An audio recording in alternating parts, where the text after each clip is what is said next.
Hoy vamos a ver la llegada del cristianismo y del islam a las tierras de Egipto.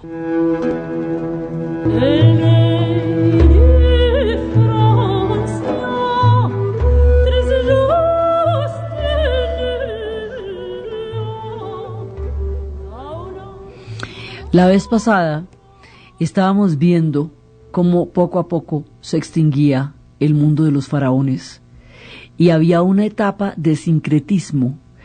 Sincretismo es la equivalencia entre religiones, en las cuales una religión establece equivalencias con otra.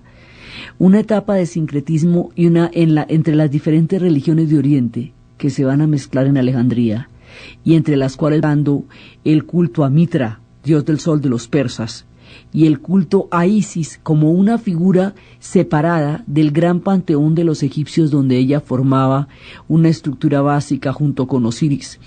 Isis y el niño Horus van a crear un culto que se va a extender a lo largo del imperio de Oriente, de la Roma oriental.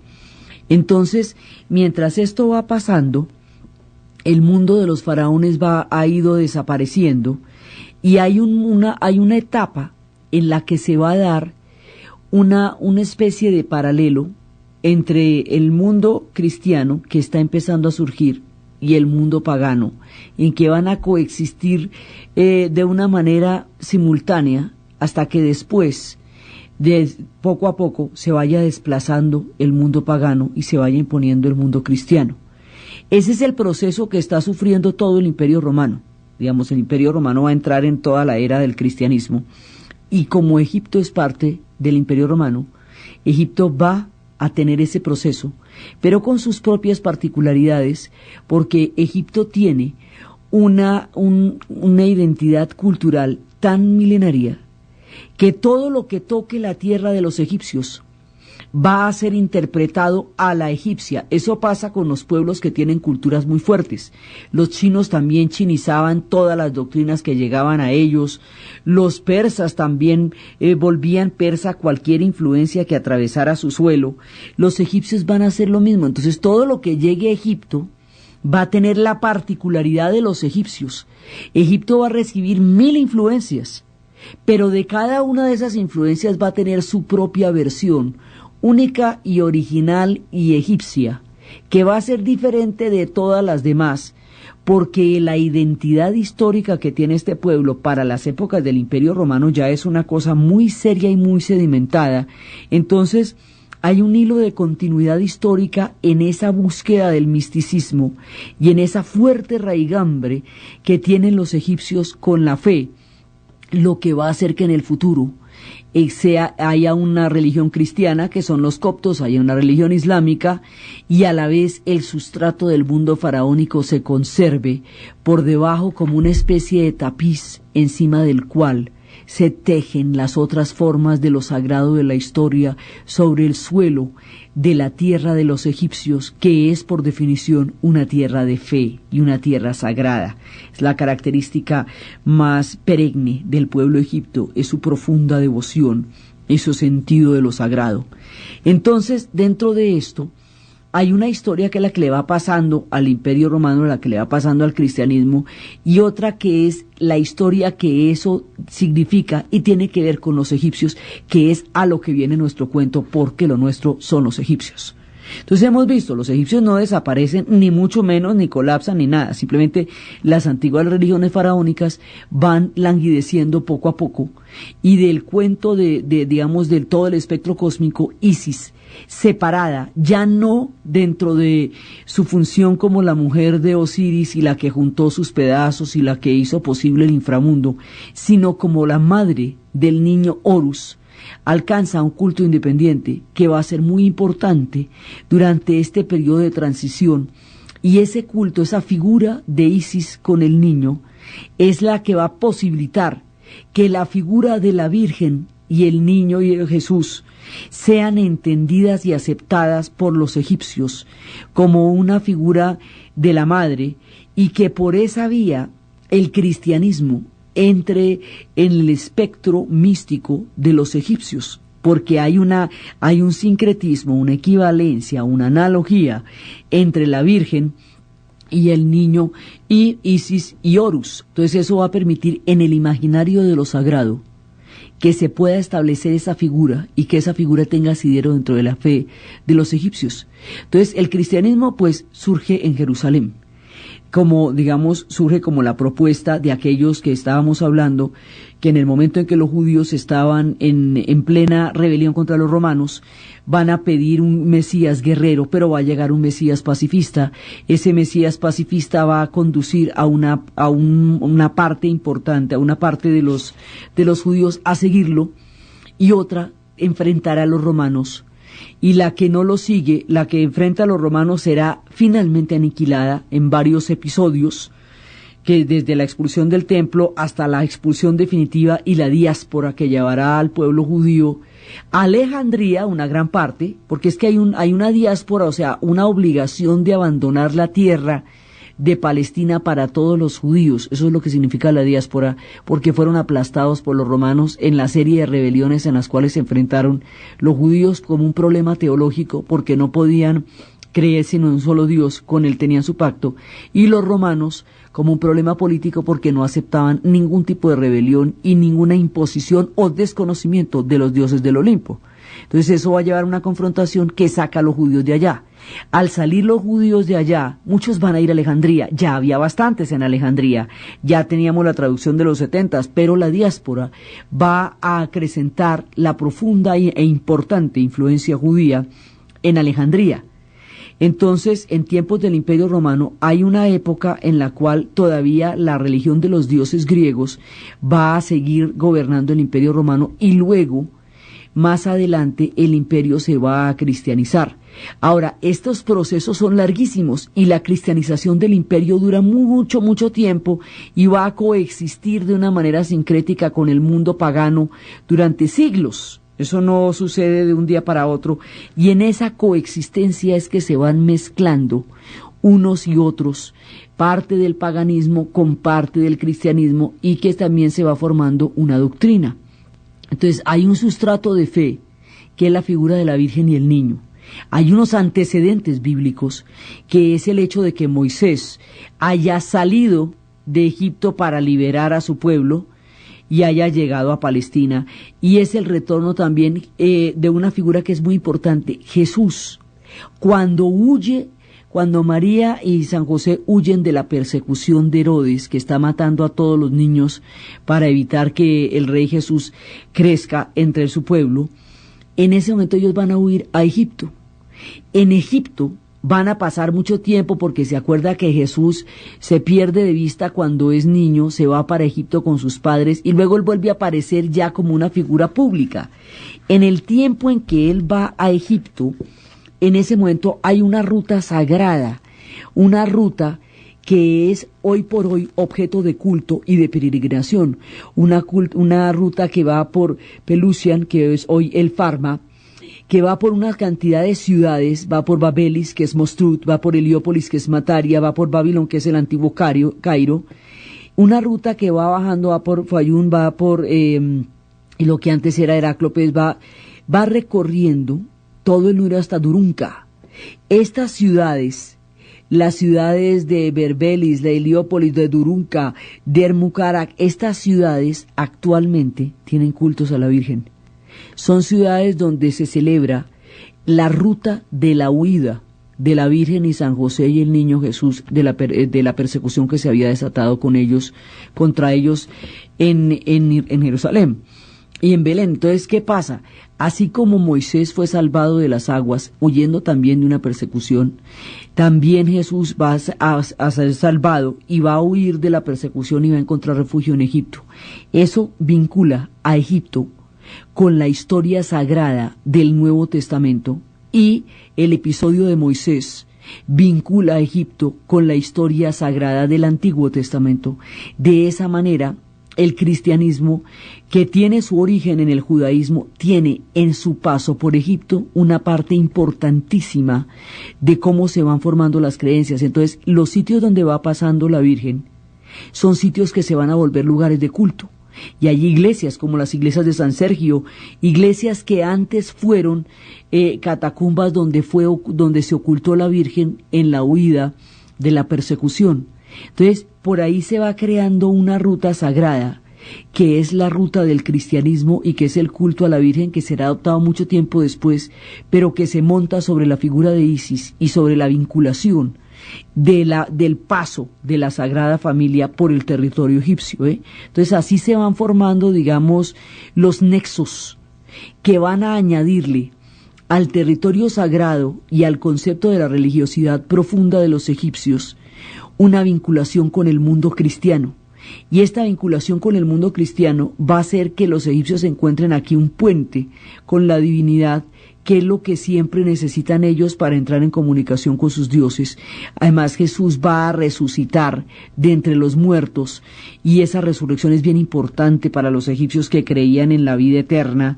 Digamos, va a haber una serie de similitudes que va a permitir que de los cimientos de las antiguas religiones faraónicas pueda concebirse a un Jesús que puede resucitar, hijo de una madre como fue Isis, que ahora la equiparan con la Virgen, una figura como fue Horus, que ahora lo equiparan con Jesús, un cuerpo que resucita al tercer día para buscar la salvación eterna a un pueblo que cree en la inmortalidad. Entonces empiezan a establecerse las equivalencias, y esas equivalencias van a tener su propia interpretación egipcia. Entonces, como el cristianismo va a surgir durante la época del Imperio Romano, pero la doctrina se va a formar en Alejandría, y Alejandría es una ciudad egipcia perteneciente a una cultura griega, y Roma es el imperio que va a universalizar todo pensamiento durante el tiempo que existió. Por lo tanto, el cristianismo tiene todas estas influencias. Viene de una rama del judaísmo, va a ubicarse en el mundo griego de Alejandría, que es una ciudad egipcia, de una ruta donde el espectro de lo sagrado es muy fuerte. Durante la época del Imperio Romano, todas esas influencias van a atravesarlo y van a atravesar a Egipto como parte de todo ese mundo que estamos hablando. Entonces se establece una relación de doble vía, para allá y para acá. Entonces, como Alejandría es el centro de todas las culturas, de la ruta de la seda, de todo lo que va a suceder, como en Alejandría se dan cita a todas las antiguas civilizaciones, Alejandría va a ser el lugar donde los cristianos empiecen a elaborar una doctrina. Es decir, ya pasando de la primera etapa, que era una etapa de supervivencia y que era una etapa de rito, y era una etapa de diferenciación del mundo judío, y una etapa de universalización, que es cuando Pablo de Tarso va a decir que Jesús no murió por los judíos, sino por toda la humanidad, y cuando va a cambiar el rito de la circuncisión por el rito del bautizo, y de esa manera vincula a toda la humanidad a la posibilidad de convertirse al cristianismo.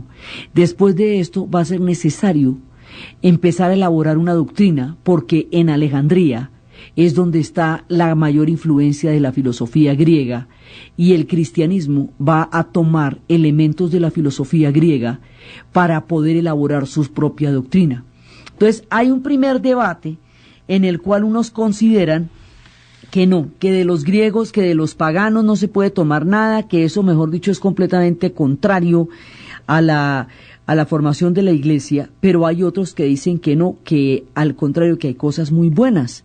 Y todo esto sucede en Alejandría porque la Alejandría es el foco más importante del desarrollo cultural, porque mezcla el pensamiento oriental, el grecorromano, une las especulaciones teológicas y filosóficas y místicas, y es sede y fuente del pensamiento judío, y es el lugar donde va a aparecer el neoplatonismo, y es el centro del movimiento gnóstico, y es el conjunto de herejías cristianas que se van a difundir. Allá van a nacer las escuelas encaminadas a fundamentar la catequesis, el adoctrinamiento de los paganos que aspiraban al bautizo, y por eso se va a llamar la Escuela Catequética de Alejandría. Y esa escuela fue fundada hacia el año 200, y de ahí van a surgir un par de personajes que son los duros de la formación de la teología cristiana, que son San Clemente de Alejandría y el discípulo de él que se llamaba Orígenes. Entonces San Clemente es el que dice, no, momentico, No todo lo que pasa en la filosofía griega o en la filosofía pagana nos es inútil, al contrario, hay elementos importantes. Hay que separar el trigo de la cizaña, así lo llama San Clemente, y al hacerlo va dando forma y va dando cuerpo a la teología del cristianismo.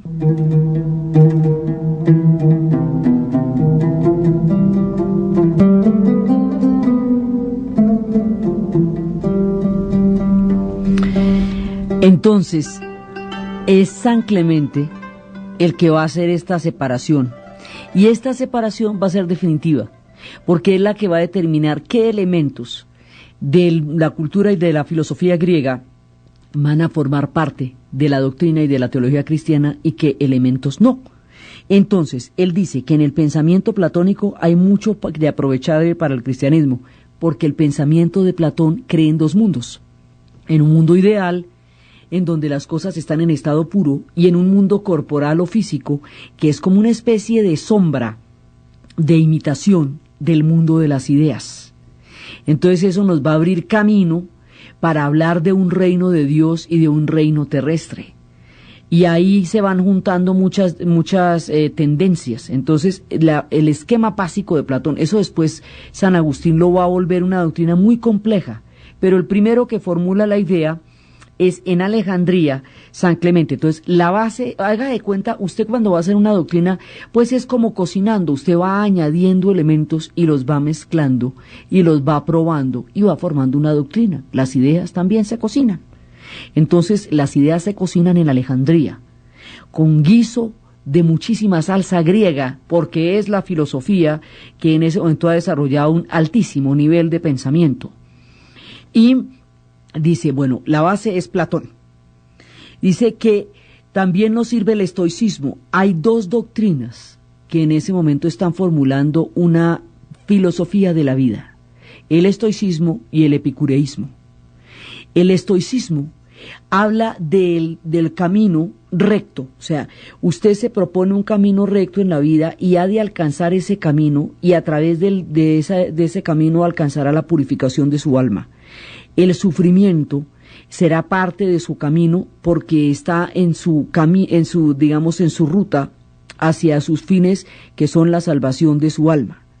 Entonces, esta aceptación, esta aceptación del dolor, del sufrimiento, de aquello que en un momento dado pueda infligirle aflicción, pero que usted considere que es necesario dentro del camino para purificar su alma y para salvarse, todo eso debe ser aceptado con una emoción de tranquilidad y serenidad para aceptarlo. A esta actitud y a esta ética se le llama el estoicismo, y cuando una persona se dice que es estoica, se dice que acepta de beneplácito, o sea, con tranquilidad y con serenidad, los padecimientos, las aflicciones o los sufrimientos que la vida le inflinja, con tal de encontrar y preservar el camino que se ha trazado, que es un camino de purificación y un camino de salvación del alma.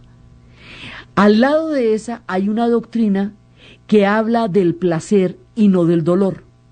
La doctrina que habla del placer y no del dolor es la doctrina de los epicúreos.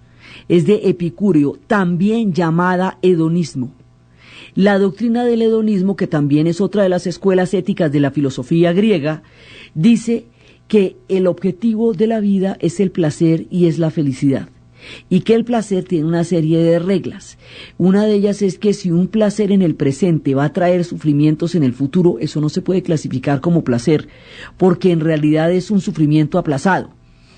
En el hedonismo, el placer es una forma de encontrar la felicidad y enaltecer el espíritu. Es la vía contraria a los estoicos, pero es para la felicidad. La búsqueda, el objetivo es la búsqueda de la felicidad, en términos en que esa felicidad ni dañe a nadie más, porque si ese riñe con la felicidad del otro no es tampoco placentero, ni me dañe a mí mismo en el futuro, porque al hacer algo que me vaya a traer consecuencias más adelante de sufrimiento, eso no es placer. Entonces, es un placer con reglas, encaminado a buscar la felicidad y el bienestar, y encaminado a encontrar, un bienestar dentro del alma y dentro de la vida. Esa es la otra escuela. Entonces, San Clemente va a tomar la escuela de los estoicos y no la de los epicúreos. O sea que el placer, la búsqueda del placer y la búsqueda de la felicidad, en los términos en que los hedonistas lo entendían, que eran términos también muy estrictos, no va a ser tomada en cuenta por la formación de la doctrina cristiana, sino la forma del sufrimiento y la forma del dolor. Por eso, el énfasis que se va a dar más adelante en el sufrimiento y el dolor y el desprestigio que se va a dar sobre el placer y sobre la búsqueda de la felicidad. Hoy por hoy el término hedonista se utiliza como una categoría peyorativa de una persona que solamente quiere pasar rico. Eso es una escuela filosófica griega, como muchas otras que había en ese momento, que hablaba de la vida como la búsqueda de la felicidad. Entonces, sino que como el pensamiento cristiano no tomó esa sino la otra, le dio una connotación peyorativa, despectiva, y le dio un énfasis muy grande al dolor, al sufrimiento, a la búsqueda de un camino recto más allá de cualquier aflicción que eso pueda generar. Entonces, la ética la tomaron de los estoicos, la tomó San Clemente.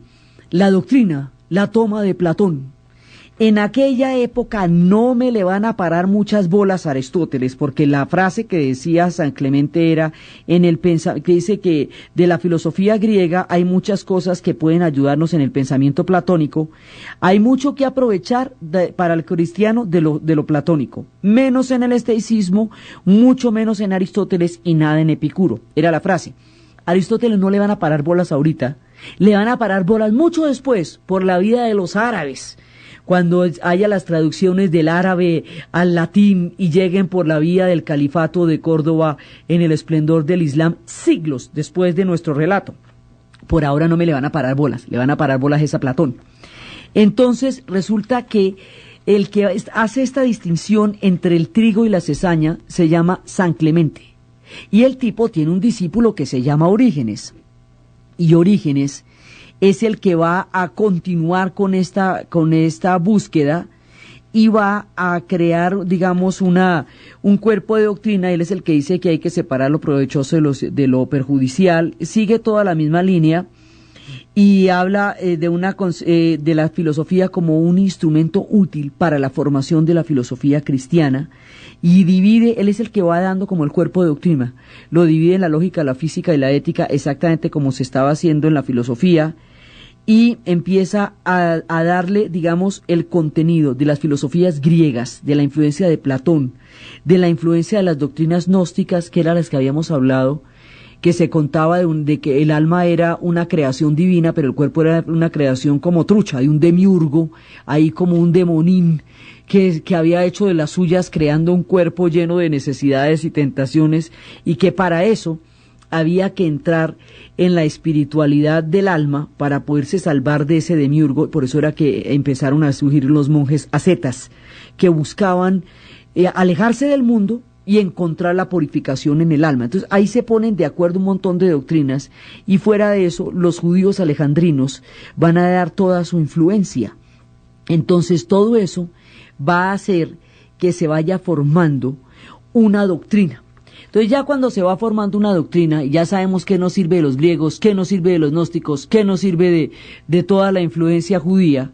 Ahora hay un problema, y es que poco a poco, a medida que va, digamos que el cristianismo se va formando como doctrina en Alejandría, porque es que geográficamente es que eso queda al ladito de Jerusalén, ¿ve? Entonces, obviamente eso va a llegar primero a Alejandría y primero a Siria que a la ciudad de Roma como tal, porque están más cerquita, lo mismo que el Islam. Vienen de geografías donde están por el camino. Entonces, antes de llegar a cualquier lado, usted se va a tropezar con Egipto si viene de la península arábica, o se va a tropezar con Egipto si viene de Jerusalén. Si el paso es para Occidente, usted se los tropieza de Wuhan. Entonces, en ese momento se va formando la doctrina. Y a medida que todas estas cosas están pasando en Alejandría, al interior del dominio del Imperio Romano, el Imperio Romano se va a cristianizar a medida que las doctrinas lleguen a Roma como capital, y ya después, cuando Constantino se declare cristiano, va a fundar una ciudad que se va a llamar por su nombre la ciudad de Constantinopla. Esa ciudad antes, mucho antes de ser Constantinopla, se llamaba Bizancio. Era Bizas, y era que el oráculo griego el oráculo siempre era extrañísimo, le había dicho a los griegos que fundaran una ciudad en la ciudad de los ciegos, donde quedan los ciegos. Entonces dicen, no, este oráculo tan enrevesado. Resulta que la ciudad, a pocos metros de donde fue fundada la ciudad de Bizas, había una ciudad que se había fundado a pocos metros de un sitio ideal. El sitio ideal para fundar una ciudad que pudiera ser defendible de todas partes y pudiera ser esplendorosa era donde el oráculo le dijo. Entonces había que ser ciego para no darse cuenta que el sitio ideal quedaba a unos pocos metros. Hágame el favor, lo enrevesado del oráculo. El asunto es que ellos dieron con el chiste, y el rey Bizas va a fundar una ciudad que se llama Bizancio, y sobre esa ciudad que se llama Bizancio, Constantino va a fundar Constantinopla. Constantinopla es la Roma de Oriente. Entonces, aquí el imperio se va a dividir en la Roma de Occidente y la Roma de Oriente. Y esta Roma de Oriente, la Roma de Constantino, va a ser una ciudad maravillosa y va a crear un imperio poderosísimo que se va a llamar el Imperio Bizantino, y ese imperio va a durar mucho tiempo. Entonces, con el tiempo la otra Roma va a desaparecer, pero esta no. Esta Constantinopla, así de rica y de maravillosa y de esplendorosa como va a ser, será la única rival de Alejandría, y con el tiempo le va a quitar su esplendor. Con el tiempo será Constantinopla la reina del imperio de Bizancio, y Alejandría poco a poco se irá consumiendo en el final de los tiempos. Ella todavía existe como ciudad, pero su esplendor, que no opacó Roma, que no opacó nadie, lo va a opacar lentamente Constantinopla. Como Constantinopla es una Roma católica, es una Roma de Oriente, eso porque se considera que la Roma que queda en Italia era la Roma pagana, pero ahora usted cada vez que va a fundar una nueva religión le monta su ciudad. Entonces la ciudad para los cristianos de Roma va a ser Constantinopla. Entonces en esa ciudad de Constantinopla también se están dando los debates teológicos y también se está formando la doctrina en Alejandría y en Constantinopla. Para los egipcios, porque Alejandría es una ciudad egipcia, Dios no puede tener sino una única naturaleza, y es una naturaleza divina. Jesús no puede ser un hombre porque no existen esas figuras entre los egipcios. Los dioses no son hombres, son dioses, son sencillamente dioses. Entonces esa doble naturaleza de Jesús, que es hombre y a la vez Dios, no la pueden aceptar los egipcios, no les cabe en la cabeza, y tampoco la pueden aceptar los persas, porque no son así sus dioses. Entonces van a decir que Cristo tiene una única naturaleza. Eso se llama monofisismo, porque physis significa naturaleza en griego y mono significa uno. Monofisismo es una sola naturaleza. O sea, que Jesús para ellos es solamente Dios y no más. No tiene un carácter humano, no es un hombre, es un Dios. Lo mismo que Horus. Entonces, los de Constantinopla van a admitir la doble naturaleza, la característica de Dios hombre y de Jesús hombre y de Jesús Dios, como la forma particular en que se va a dar el cristianismo. Esos debates entre estas dos van a hacer que los egipcios se refugien en sus creencias como una manera de resistirse al dominio de Constantinopla. Entonces lo que es un problema teológico en últimas termina volviéndose un problema de poder, porque es quién jala más fuerte, Constantinopla o Alejandría. Alejandría cree en una sola naturaleza, y Constantinopla cree en la doble naturaleza, y mire a ver cómo le hacemos. Entonces esto va a hacer que Alejandría resista, y Alejandría se refugie en su propia concepción, que es egipcia, de lo que puede significar el cristianismo. Ese cristianismo que llega a Alejandría se llama el cristianismo copto, porque copto viene de la palabra griega a Egipto, que es Egipto. Entonces es el cristianismo de los egipcios, es el cristianismo copto. Los egipcios van a tomar el lenguaje antiguo de los faraones, el demótico, pero lo van a escribir en caracteres griegos y le van a añadir 7 letras más que no había en el griego y que sí había en los egipcios, y ese es el lenguaje de los coptos, el rito de los coptos, y todavía sus ritos y sus liturgias se hacen en ese lenguaje, y se nos va formando una versión particular, propia, única, de lo que es el cristianismo, que es el cristianismo copto, tan particular como los egipcios mismos.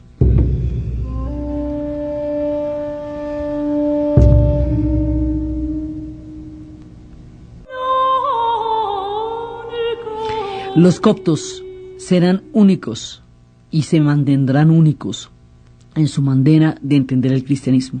Entonces ellos sí continúan, digamos, con el antiguo lenguaje, pero no en los jeroglíficos, porque los jeroglíficos eran la escritura sagrada para los faraones, sino en los caracteres griegos, porque es el cristianismo que se desarrolla en Alejandría.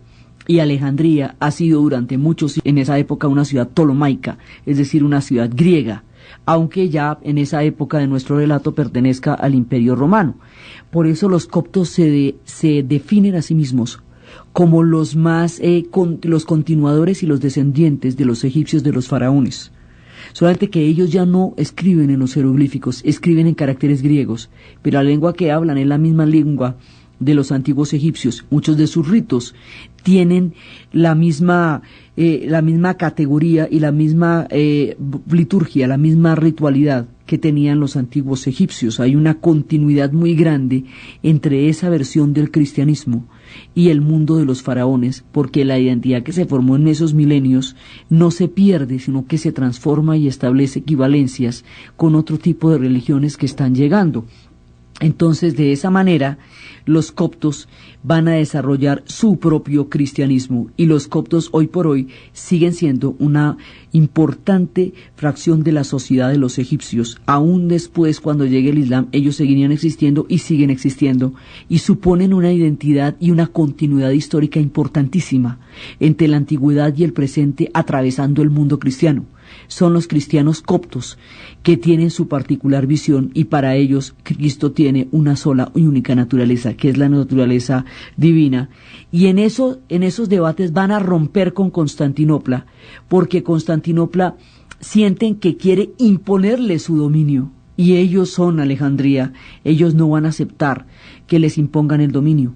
Ahora, mucho tiempo pasará mientras van desapareciendo el mundo pagano. Entonces va pasando poco a poco, y va a haber luchas entre los romanos y los persas, y van desapareciendo las antiguas religiones. Los dioses del Olimpo van desapareciendo poco a poco, coexisten en Alejandría con el cristianismo, pero poco a poco va a ir desapareciendo, y ya después, en la época de Justiniano, va a haber una rebelión, una represión muy grande contra todo lo pagano, y lo van a desaparecer, y ahí sí lo van a perseguir fuertemente.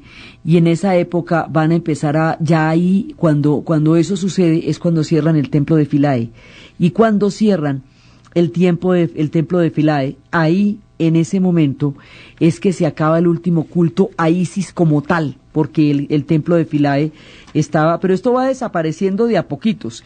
En el 382 se destruye el altar de la Victoria que se hallaba en el Senado, y es el fin de la institución de las vírgenes vestales. En el 394 son los últimos Juegos Olímpicos de la antigüedad, los últimos Juegos romanos.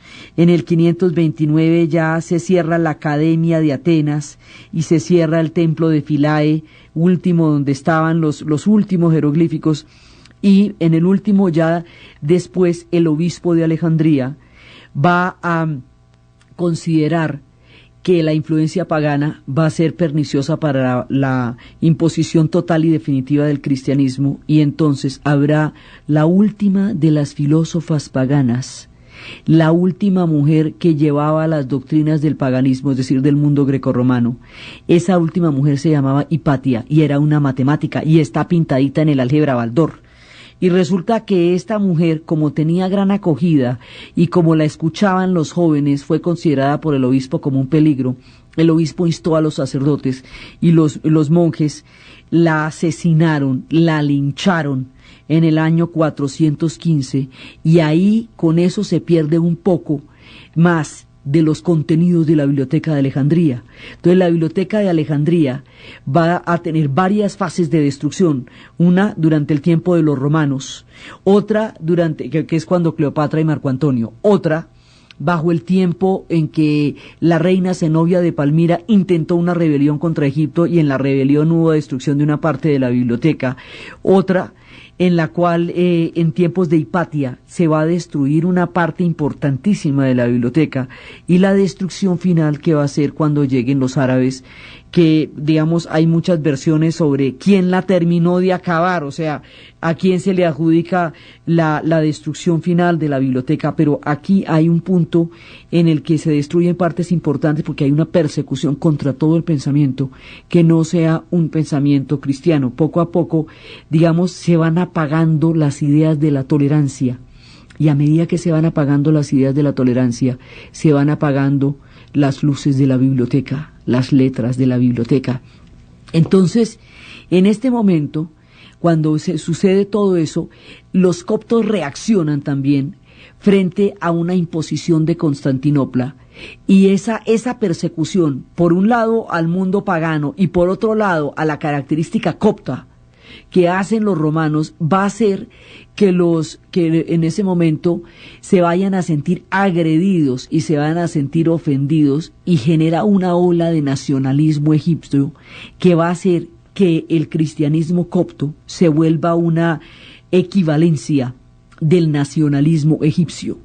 Entonces, la identidad histórica y religiosa de los egipcios en tiempos de Constantinopla se va a fincar alrededor del mundo de los coptos, y de esa manera ellos son coptos en cuanto son egipcios, y de esa manera conservan su propia versión de lo que va a ser de lo que va a ser el cristianismo. En estas peleas entre Alejandría y Constantinopla, en estos debates entre si la naturaleza doble o una sola naturaleza, en todo este juego de, digamos, de poderes, de dominaciones y de resistencias, y hay un contraataque de los persas.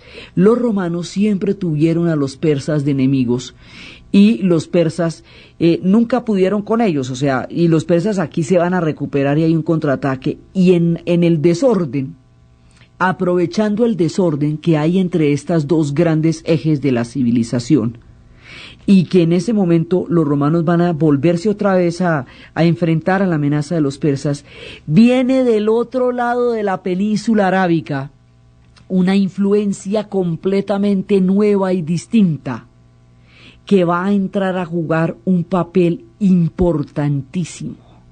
De lo profundo de la península arábica, de las tierras del desierto, de las grandes caravanas, de los camellos y de las arenas, llegarán los árabes. Entonces uno dice, pero ¿cómo? Si estábamos aquí en semejante lío, ¿a qué horas aparecen los árabes? Y le toca uno voltear para atrás, que ahí vienen los árabes. Entonces dice, mire, ¿sabe qué es lo que pasa? Mire, Mahoma va a tener una revelación. Mahoma era un comerciante, tiene una revelación. La revelación es de Alá, y Alá le dice que él va a dejar su vida de comerciante y que va a dedicarse a divulgar una nueva fe. Mahoma inmediatamente obedece, y por causa de la prédica de la nueva fe es perseguido y tiene que huir de la Meca a Medina. Esa huida se llama la Égira, sucede en el año 622 y es el año 1 de la era islámica. Entonces, 300 años han pasado de debates y de formación del mundo bizantino y de la doctrina cristiana y del imperio romano, y todas esas cosas han pasado mucho tiempo ya desde que eso arrancó. Entonces, ¿qué pasa? El imperio de Bizancio arranca tempranito porque es la Roma de Oriente, y más adelante va a arrancar el Islam, y después van a ser paralelos el uno y el otro, van a ser paralelos. Entonces, Cuando llegan los árabes, Mahoma huye de la Meca a Medina en el 622 y ahí empieza lo que va a ser la historia del Islam, el que se somete. Y ese Islam se va esparciendo y se va expandiendo y después, pero se va expandiendo y por la misma razón geográfica que el cristianismo llega a Egipto media hora después de haber empezado, el Islam llega a Egipto 45 minutos después, porque no es que está derecho, usted arranca a caminar de la península arábica y a dónde llega, pues llega al Sinaí. O sea, usted necesariamente llega a Palestina, llega al Sinaí y su atrás, ahí estuvo. Entonces, en Siria y en Egipto, que fue donde se presentaron las mayores resistencias y las mayores furias contra la doctrina que venía de Constantinopla, van a llegar los árabes, va a llegar el Islam. Y los egipcios van a considerar que los árabes, una nueva invasión semita, porque estos son semitas también, van a ser como liberadores de la influencia de la Roma de Oriente, de la influencia de Bizancio, que ellos sentían que Constantinopla los oprimía. Entonces, o van a ser proclives a la llegada del Islam, o por lo menos indiferentes, pero no contrarios. Y eso va a hacer que en un momento dado Constantinopla pierda la influencia sobre Siria y sobre Egipto, y se contraiga el imperio de Oriente por la fuerza del Islam. Entonces el Islam va a compartir el escenario de la historia con el imperio bizantino en la región del Oriente y empieza la expansión del Islam poco a poco y va llegando, pero este es un Islam recién formado, o sea, todavía está calientico, todavía no tiene el nivel de sofisticación y de civilización enorme que va a alcanzar en tiempos de los abasides en Bagdad o en Córdoba, cuando se contemple el mismo en una reproducción del saber de la antigüedad. Apenas se está formando, está chiquito todavía el Islam, cuando el Islam estaba chiquito y que llega a Egipto. Entonces, cuando llega a Egipto, llegan las caravanas y todo eso, y ahí es cuando se habla de Omar, que era uno de los compadres de Mahoma y que va a seguir en el trono. Cuando Mahoma muere, Mahoma crea un estado, una religión, una fe.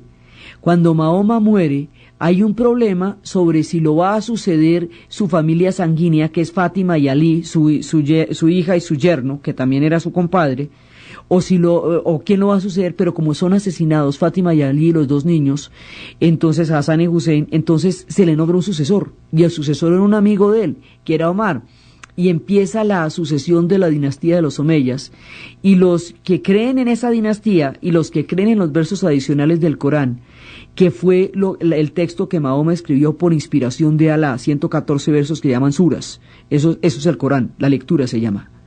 Los que creen en el Corán, o sea, en los versos adicionales del Corán, unos versos que se dice que Mahoma escribió después, y en la descendencia de Omar y de los Omeyas, se llaman sunitas, porque esos versos adicionales se llaman la suna. Y los que creen que Fátima y Ali eran los verdaderos descendientes del profeta, y que ahí hubo una traición, y que el trono del Islam quedó vacío de legitimidad, se llaman a sí mismos chiitas, porque chía significa seguimiento. Y esta división viene desde la muerte de Mahoma, entonces hasta ahora está empezando a darse, y van a llegar la influencia de los árabes. Ahora, la influencia de los árabes va a tener también una parte importantísima a nivel de la teología, porque resulta que ellos resuelven el debate sobre si Jesús es un Dios o es un hombre, simplemente diciendo que Alá es el único Dios y Mahoma su profeta y que los demás son profetas, ¿ve? Entonces, al poner a Jesús en la categoría de profetas y Alá en la categoría de Dios, vuelven y establecen un puente, pero lo establecen a través de los profetas. Y eso hace que una parte importante pueda entender y asimilar el Islam en Egipto, porque hay una claridad sobre la naturaleza de un profeta y la naturaleza de un Dios, y no hay una dualidad al respecto, es la dualidad la que no manejan los egipcios. Y por el otro lado, eso les da un profeta, les da un Dios, les da una fe, que también viene de la rama de la religión judaica y de la rama de donde sale el cristianismo. Es una tercera versión del monoteísmo, también es una religión del libro, es la religión del Corán, como el cristianismo del Nuevo Testamento, como el judaísmo de la Torá. Entonces son religiones del libro y finalmente todas vienen de la Biblia. Lo que pasa es que cada uno de ellos resuelve de una manera diferente el problema de lo sagrado. Esta manera del Islam y el hecho de que no cobren impuestos cuando se asimilan al Islam, y el hecho de que el Islam sea tan impresionantemente flexible con respecto a las religiones y a las prácticas y a los credos de los pueblos a donde llega, va a hacer que el Islam se propague muy fácilmente en Egipto, sobre todo porque ellos estaban en una pelea permanente con Constantinopla, que los hacía sentir que Constantinopla no les daba, digamos, la importancia, o que quería opacarlos o que quería dominarlos. Es en estas peleas en donde se abre el espacio y el camino para el Islam. Entonces va a llegar el Islam a la zona.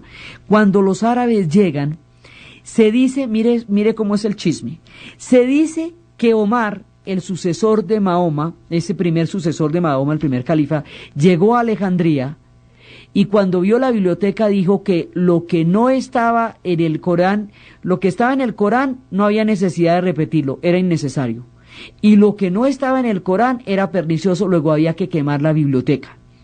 Entonces, la biblioteca, que la vienen destruyendo desde las épocas de los rumanos en tiempos de Cleopatra, que luego cuando la rebelión de la reina Zinobia de Palmira tiene otra destrucción, que luego con el linchamiento de Hipatia tiene otra destrucción, ahora la terminan de quemar. Entonces, aquí hay dos chismes.